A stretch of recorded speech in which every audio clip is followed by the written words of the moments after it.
I really want to talk about the Ed Sheeran documentary because I think there's loads of really useful stuff in there about grief.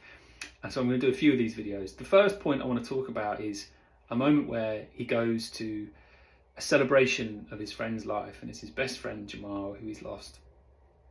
And he describes this feeling that he uses the word lost. I feel lost in this room because I know it's a celebration. I know I'm supposed to be celebrating his life and being grateful for the time that we had, but I don't. I feel sad and I miss him.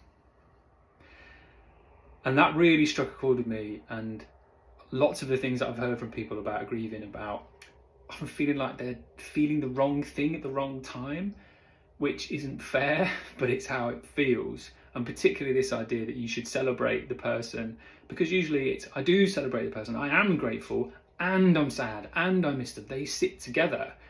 So it's not what we try and do to grieve that causes us a problem. It's when we feel we have to feel a certain way because you don't know how you're going to feel.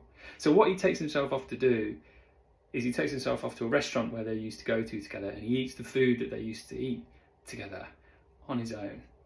And you can kind of see, and I don't know what was going on in his mind or how he was really feeling, but what you can kind of see there is it is a closer connection with his friend. So when people are kind of asking, well, how do you grieve? How do you go about that process? It's not about pushing for anything in particular. It's just making space to remember and connect with that person, however that makes sense to you, and not pushing for a particular feeling, because usually they all come together. It is both very sad that he's in this place and his friend isn't next to him or opposite him, but it is also, it's not joyful, it's warm. Like there is a connection. I feel connected to that person. I feel closer to them, not as close as I'd like to, but I feel close here. I can feel him, I can remember him here. And that seemed important to me, that when you push for a particular feeling, it doesn't work, and you have to find a way to remember and connect with that person in whatever way suits you. It might be a piece of music, it might be a piece of food, it might be a place that you used to go to.